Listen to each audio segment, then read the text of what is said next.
Olá, ancestrais, tudo bom com vocês? No vídeo de hoje eu vou falar para vocês sobre os povos incas, né? Como eu já comentei aqui sobre os povos astecas, os povos olmecas e os maias, hoje eu vou falar sobre os incas, né? Lembrando assim, quando a gente fala de maias e astecas, são os povos de origem lá do que hoje é o México, tá? E quando a gente fala aqui de incas, é mais os povos aqui da América do Sul, né? Que corresponde ali entre mais Peru, né? Bolívia, Equador, partes ali também da Argentina. E Chile também, tá bom? Bom, então vamos lá. Nos altiplanos andinos desenvolveu-se, né, uma sofisticada civilização conhecida como Inca.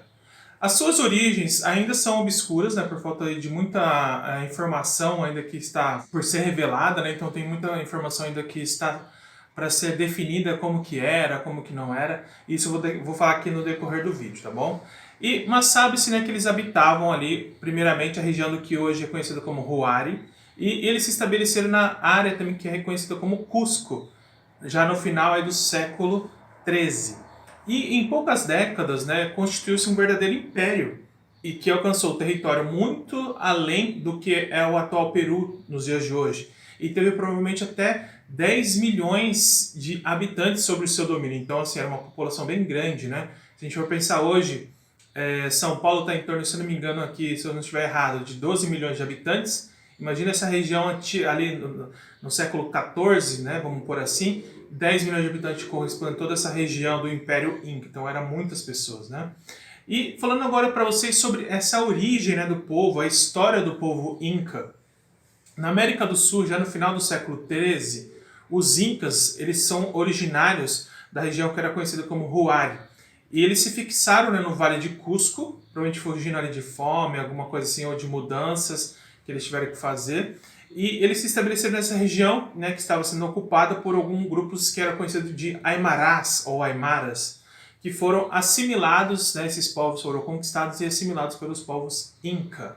Já segundo a lenda, né, Cusco ela foi fundada por 10 Aylus, ou Aylus, que cada Aylus era um clã patrilinear endogâmico, ou seja, eram unidades de parentescos cujos membros acreditavam ser, né, descendentes de um antepassado comum.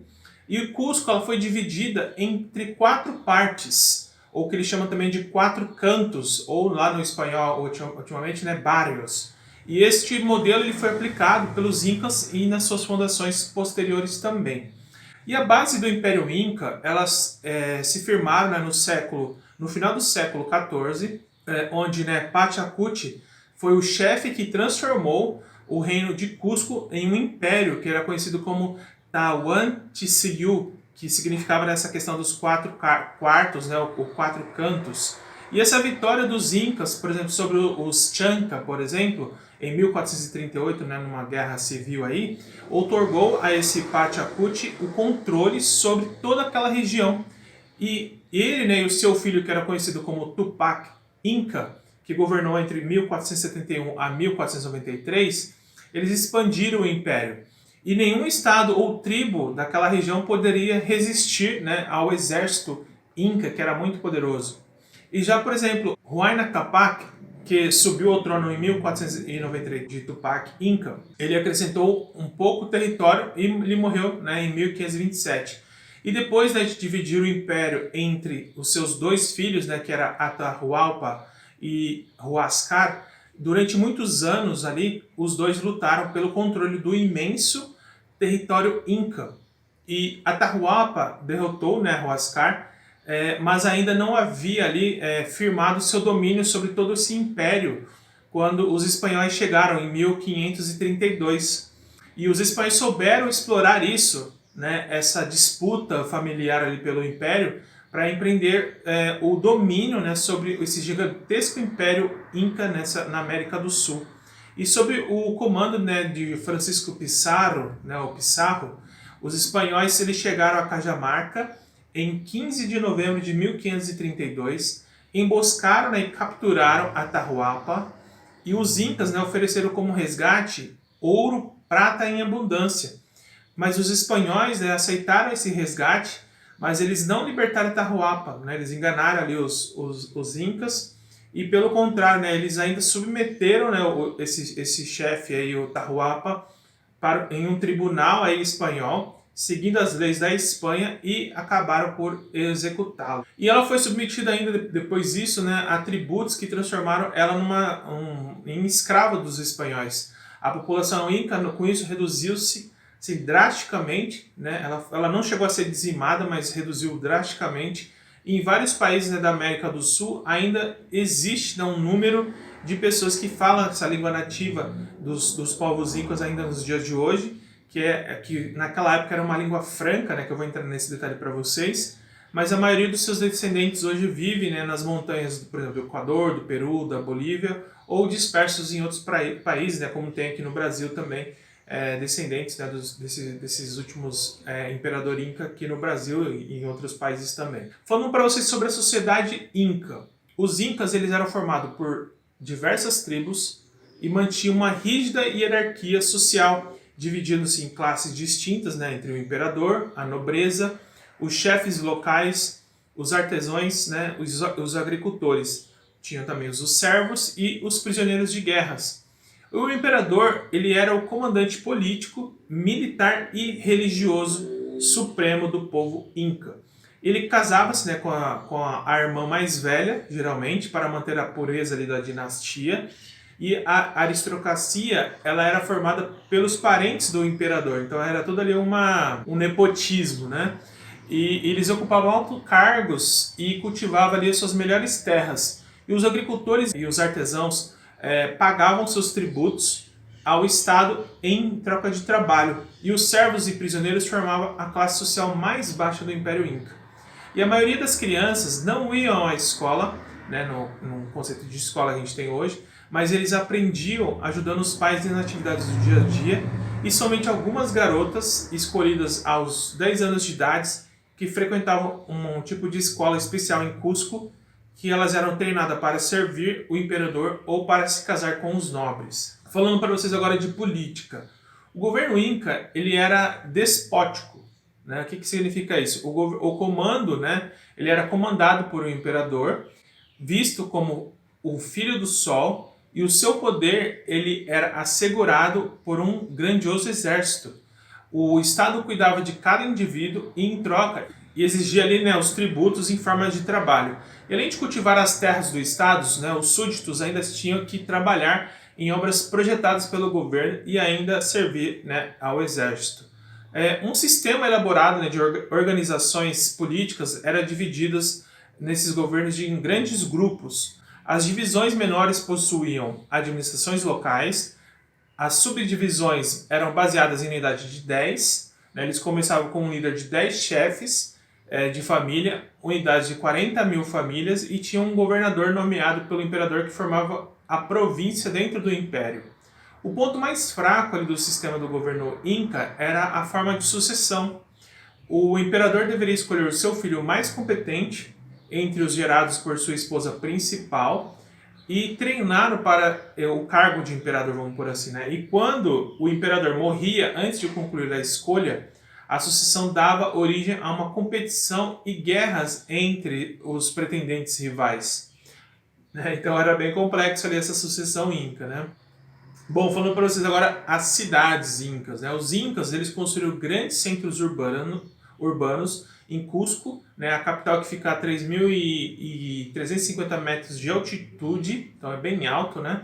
E nessa região central do império servia como um centro cerimonial, né? Com muitos palácios, templos e prédios governamentais. E ali situava-se também o Templo do Sol, que era revestido de ouro, né, e pedras preciosas. Uma imensa fortaleza era denominada de Sacsayhuaman, que guardava ali Cusco, né? E além de Cusco, um dos centros que se destacava é o famoso aí, né, Machu Picchu, como um complexo arquitetônico, né, de 130 quilômetros, ficava da capital Inca. E as ruínas, né, da cidade, que também tinham ali a sua área destinada à agricultura, à criação de animais, mostravam um aspecto cotidiano ali dos seus habitantes, como estábulos para a criação dos animais, das lhamas, e ainda estábulos para o uso diário, como as cozinhas, os banheiros e entre outras quartos ali, né? E a comunicação entre as cidades era feita por uma ampla rede de estradas que possuía inclusive postos de correios denominados de tampus,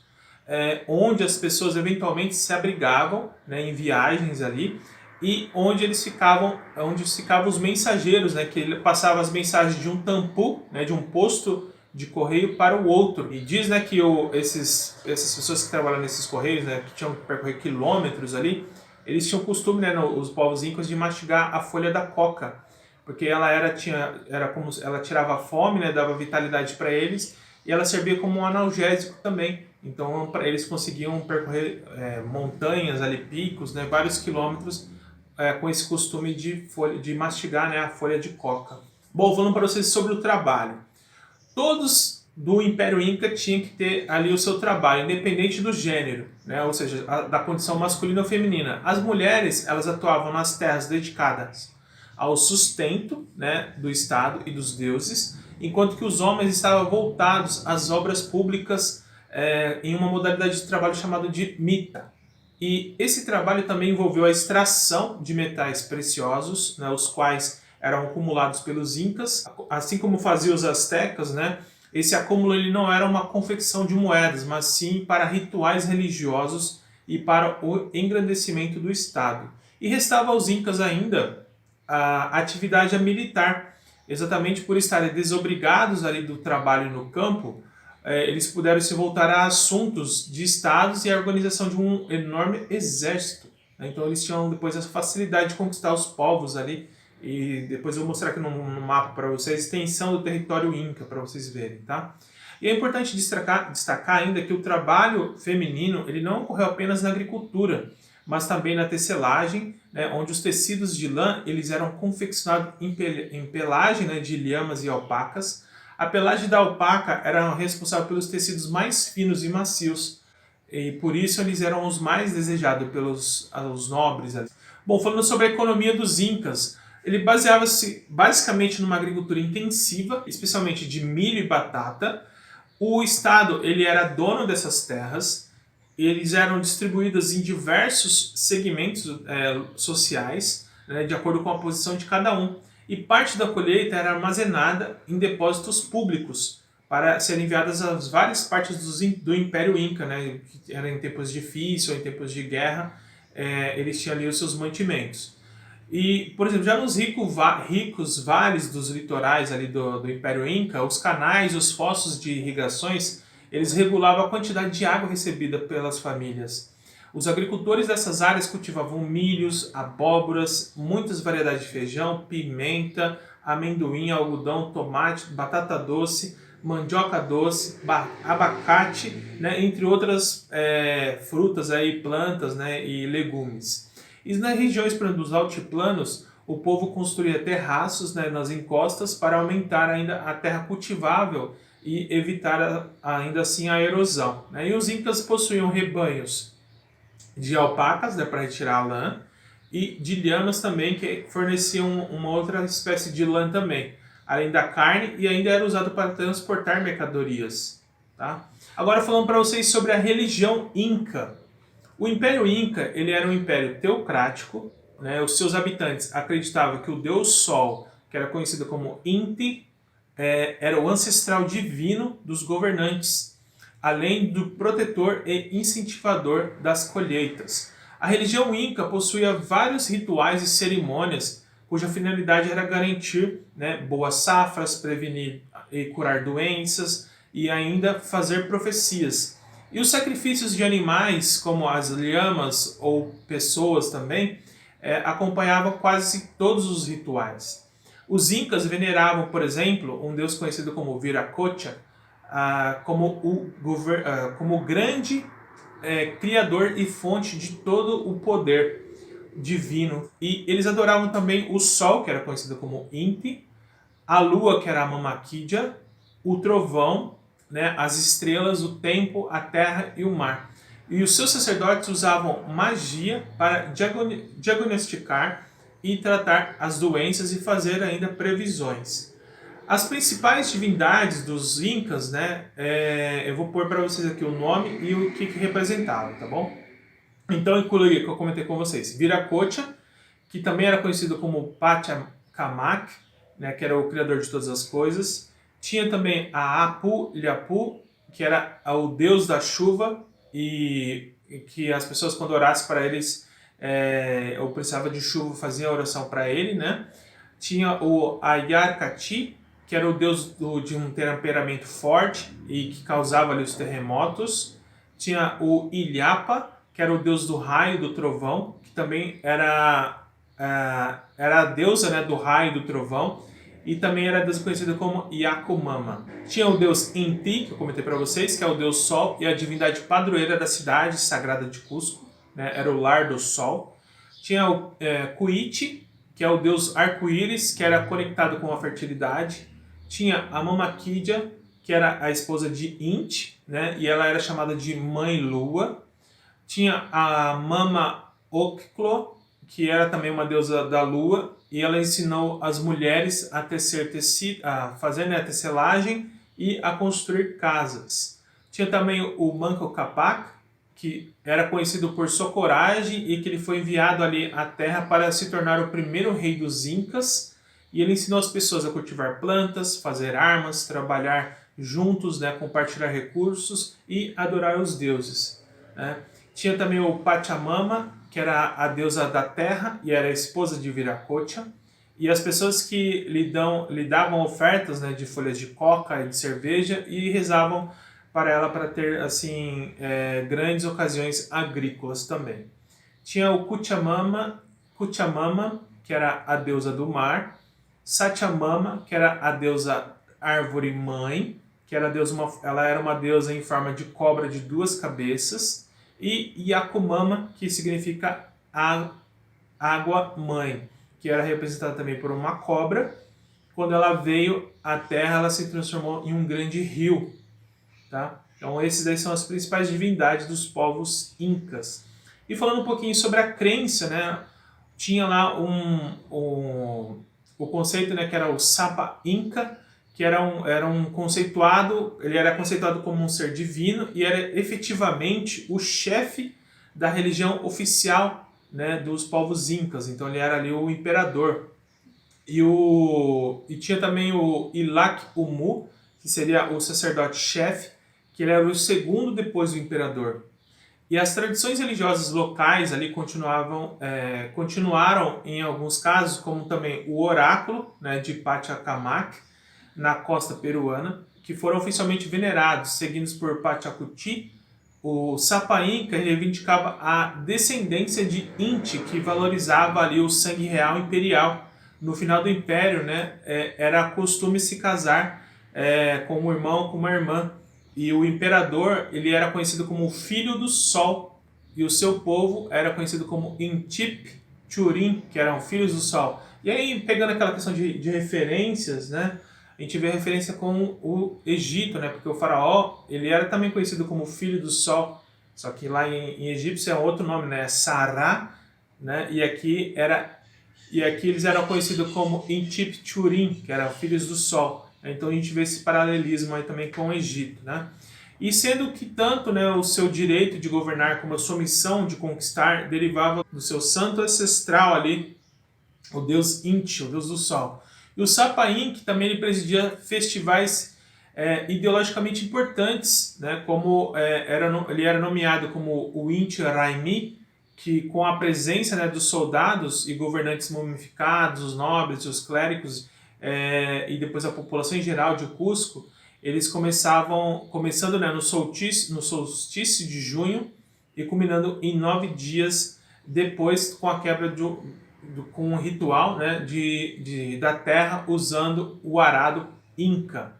E além disso, né, Cusco era considerada cosmologicamente central e o centro geográfico dos 4 cantos, né? Aí tem lá, por exemplo, Garcilaso de la Vega, ele chamou essa cidade de o umbigo do universo, né? Então Cusco tem leva esse título aí, né, esse apelido de o umbigo do universo. Bom, falando para vocês sobre as artes, né? Os vestígios arqueológicos encontrados ao longo do período do Inca, né, indicam costumes dos seus dias a dia, como pratos, vasos, vasilhas, talheres, ponchos, chales, né, são alguns desses objetos. E as matérias-primas de tecelagem, como eram de algodão de lã de alpaca, as tinturas eram feitas de corantes naturais, a decoração de cerâmicas, né, os objetos têxteis privilegiava ali as formas geométricas. Os artesãos incas atingiram, né, um alto grau de habilidade técnica, produziam cerâmicas em séries, usando formas e desenhos padronizados. Na metalurgia, eles trabalhavam com a prata, com o cobre, com o ouro e o bronze, transformavam, né, em ornamentos, ferramentas e armas. Outros especialistas faziam do tecido, né, da lã e da lhama da alpaca e da vicunha, além de peças de algodão. Os incas são famosos por construções de monumentos de edifícios, né, em cidades de pedras, caracterizados pela simplicidade das linhas arquitetônicas. Bom, agora eu vou falar para vocês sobre a escrita, né, ou os quipos. O que seria isso, né? Começando pela língua. O Império Inca ele era extremamente diverso linguisticamente. Tá? Algumas das línguas mais importantes do Império Inca, né, eram o Quichua, o Aymara, o Puquina e o Mochica. Elas eram faladas principalmente nos Andes centrais, né, ou altiplanos, na costa do sul do Peru e nas áreas da costa norte do Peru e ao redor do que hoje seria Trujillo, tá, no Peru. E existem vários equívocos também comuns, né, sobre a história do Quichua, ou Quechua, já que é frequentemente identificado como uma língua inca. E o Quichua não se originou dos incas, tá? Ele era uma língua franca naquela época. Em várias áreas antes das expansões incas, era diversos ali antes da ascensão dos incas. Ele não era uma língua nativa desse povo inca, tá? O Quechua, ele era uma língua franca daquela região e não era a língua original dos povos incas, tá bom? E para administrar essa diversidade, né, os senhores incas, eles promoveram o uso do Quechua, que era essa língua franca ali, especialmente a variedade do que hoje é conhecido como Lima, né, como Capac Orunacimi, que seria a grande língua, né, do povo em Quechua. E definido por a sua inteligibilidade ali mútua, né, o Quechua ele é na verdade uma família de línguas em vez de uma única língua, porque ele foi criando vários dialetos, né, e essa língua foi usada por os povos conquistados para falar com esses colonos aí, vamos por assim, com esses conquistadores incas, né?